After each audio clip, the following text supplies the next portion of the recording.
Hello everyone and welcome back to my channel. My name is Alana and today we'll be discussing Wheel of Time, the TV show, and where I currently am at with reading the books. So yesterday, the first 3 episodes of the Wheel of Time TV show adaptation dropped, and I'm sure, like a bunch of other people, I binge watched the hell out of those. So this will be a quick video on my initial impressions of the first 3 episodes. It will be spoiler free. I will be mentioning things like my favorite characters and whatnot though. So if you consider that a spoiler, you have been warned. I will also be filling you in with where I'm currently at the books, which is nearly halfway through book number 1, which is The Eye of the World. And already I feel like the first 3 episodes are pretty much up to where I'm up to in the books. So that was very well timed. I thought that I'd have to finish this before I could watch any of it. And luckily I didn't, but I should probably finish reading this as quickly as possible. So I have found myself on the Wheel of Time hype train. I wanted to pick this series up a couple of years ago now, and I mentioned this briefly in my Tome Topple reading vlog that I recently did, which is when I started book 1. So I've been reading this for a couple of weeks now and it is thick. But all that to say, I have wanted to jump on this series for a while, but the fact that it's 14 or 15 books long is just a huge commitment that I have not had time for, and I still don't really have time for it, but I'm making time because of all of the hype surrounding it. So I've been watching YouTubers who are just like super keen for it. I know that Daniel Green does some great stuff over on his channel, so if you're looking for that, go check him out.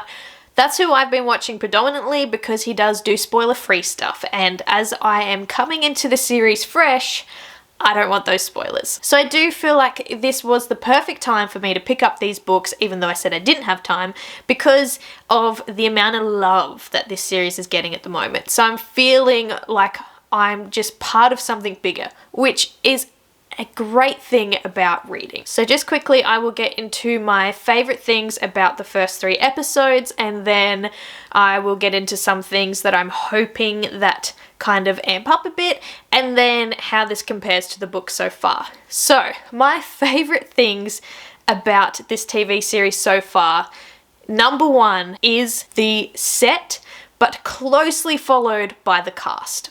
Oh my god, their performances, like, incredible. They are the embodiment of these characters so far. I know that I'm very new to this series as well, so I probably can't appreciate this as much as others who have finished the series and know where the characters go, because I have heard that character growth and the journeys that they go on is a big thing, a big part of this series. So I know that it's probably too soon for me to be making this level of just, oh my god, they're so good, they fit so well, when I don't know the entire story. But as far as where I'm at, they feel like the characters themselves. So hats off to the actors for doing incredible performances thus far, and that set design. Wow. You can tell that this TV show so far has a good budget behind it. And as a fantasy fan, it can be scary sometimes to watch series become adapted because budget plays into it a lot. There are a lot of things that can go wrong because you need a lot of CGI because it is made up. It's fantasy. We get that. But the level of care and commitment that has gone into dressing these sets, in the costume design, in all of it, to make it look authentic was amazing. It was giving me Middle-earth vibes as well, and I have heard that the Wheel of Time is heavily inspired by Tolkien's Middle-earth and the Lord of the Rings world. So that gave me a little bit of nostalgia, but it was also its own thing, and it was just beautiful. Like, these visuals are incredible. But speaking of visuals, there were a couple of tiny things just with Moraine when she channels power at one point. That was a tiny bit, not off, but it reminded me of the first season of The Witcher, where the budget and the CGI was pretty much there, but it was like a tiny bit below. But I feel like that's something that they could build upon in future seasons. It was still visually really good. It was just a tiny bit below. It wasn't like Game of Thrones, it was more Witcher level. Evie has joined us. So I also love and appreciate the fact that all these actors look comfortable on horses. I know this is a really small niche thing, but I grew up around horses and I grew up competing horses every weekend. So the fact that these actors look so comfortable and again fulfill the embodiment of their characters who would have had to ride a lot because that is their main mode of transport in this world, to see them sit a horse so well was very satisfying. I don't know if they had lessons or if some of it is just fake or whatnot, but it comes across really, really good in the show so far, and that was just a little thing that I felt like deserved a little hats off to. My favourite characters so far in the show consist of Egwene and Nynaeve, which I think is a popular opinion as far as I can tell so far within this world. One day I will look back on this video and I will be able to react to it because of probably how naive I sound, because I don't know the rest of the series so far, but that will be fun. But yes, those two really, really like their portrayal and also the story that they're going through. You have Egwene, who has just been part of like the braiding women's ceremony, and you have Nynaeve, who is the Two Rivers town's wisdom. I think that Rosamund Pike as Moraine is just an excellent casting choice because she comes across as that slight Gandalf, slight Dumbledore type figure who is, you know, the wise one that will help lead them through, or the mentor type, and I think that's coming across really well as well. I'm also enjoying the actor's performance of Matt, but I have heard that, I think his name is Barney someone, I have heard that he is not coming on for season 2 and that they've got another actor to portray Matt, which I don't know what's going on there, but we'll see how that pans out. But so far in season 1, I like the character that he's bringing forward. He's kind of sarcastic, but you can tell that there's another layer underneath with him caring for his sisters, and I'm liking that viewpoint that we're getting. Now onto the major problem that I've had so far with watching the first 3 episodes, and that is pacing. I feel like it's very everything and then nothing at the moment. So we do get a couple of fight scenes, we do get a lot of traveling scenes, and I don't know if it's just how it's been put together or the fact that they're trying to world build so much and set up these first 3 episodes so that we are firmly planted in the world of the Wheel of Time, so that the next however many episodes they can focus on other things, but the pacing just, it's not 100% there for me. Like I said though, I'm hopeful that it's just for these first 3 episodes while they world build,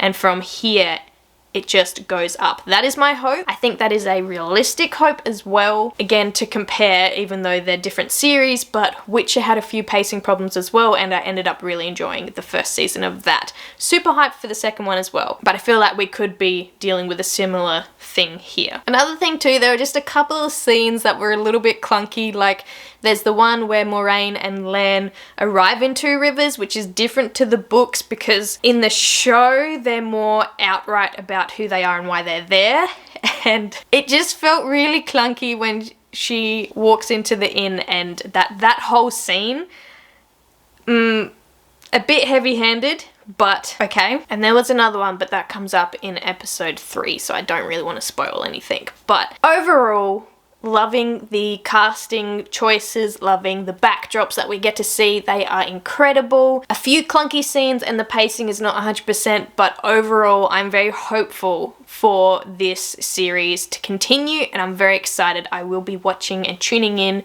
weekly to see how it goes. Now, as for the book and how I'm currently going with this, Wheel of Time is very, not old school fantasy because this is written in the 90s, but it is that kind of slow world building setup which was kind of common in the time that this was written, or at least that's my own perception on it. So like I said, I already feel like the first 3 episodes have covered this much of the book, and it's done it really well because it hasn't felt too jarring, but like Robert Jordan loves descriptions and he loves just hanging out in a character's head, which I do too to a certain extent, and I am really enjoying this, but I will say that it took me about 150 pages to become fully invested. And now that I'm up to page 350, I am here for it and I'm excited, but it did take me a little while to get into it. His prose as well is not Robin Hobb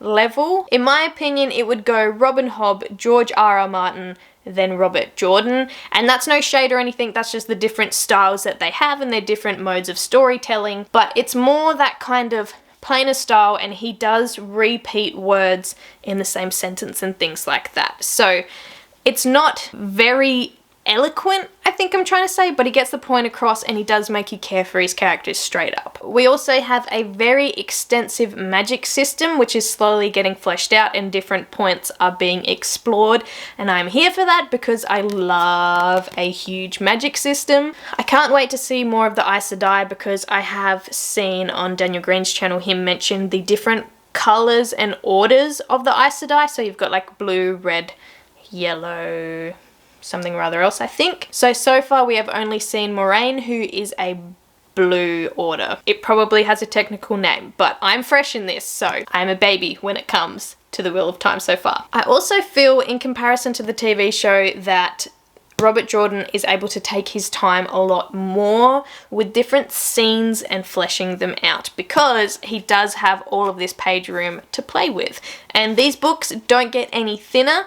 This is kind of where it's at. This one's like 770-ish pages long, so he does take his time to fully delve into different situations, different interactions, and unfortunately the show can't pay that much time to little intricate things like that. But from what I've seen so far and from the spoiler-free reviews that I've watched so far, they are paying off little moments here and there and including some of the key dialogue and scenes. So they're doing pretty well considering that they can't just chuck this at you. There was also this really cool character interaction on page 218, which again, this could be a thing that when I look back on this video in years to come means a whole lot more, but it was when Rand meets Min and this element of fate was introduced. And I love me some fate and the role of it in my high epic fantasy, so it's the only page that I have dog-eared so far in my copy, and that is because I adore when you get these big blurs of fate and something that someone foresees and it makes absolutely no sense whatsoever right now, and then as we go along little Easter eggs and things get revealed and you're like, that was from that moment. That was then. I know that Isabel Carmody does this in her Ober Newton Chronicles series, which is phenomenal. Go check that out as well if you haven't. I just love when authors put something right at the start of their work, which they can then pull strands back to as they build and go along. So that's it. That is my very quick and brief reaction to the first 3 episodes of season 1 of the Wheel of Time TV show. Very excited to continue on with this. I'm probably gonna go rewatch those again, just because I can, and also where I'm currently at in book 1 and my very newbie initial thoughts and feelings on the books so far. As for my favourite character in the book so far, Perrin is pretty solid, but I have a suspicion that he is a crowd favourite anyway. Rand is interesting because I can feel something simmering underneath, which the author is making it very clear that something's going on there, but I don't know if he would be a favourite or not. Like, it's just his internal stuff is intriguing. And then Nynaeve as well, I am very interested to see the wisdom side of things and how that ties in and all of that. So there you have it. Thank you so much for watching. If you want to see more videos where I delve into other fandoms and other ways to consume fandoms, meaning not just books, if you want to see me talk more films and TV series and things like that, let me know in the comments down below. Don't forget to drop a like on this video so far if you haven't already, and thank you so much for subscribing if you have, because it does really mean the world. I hope you're doing okay out there, and I will see you in my next one. Bye!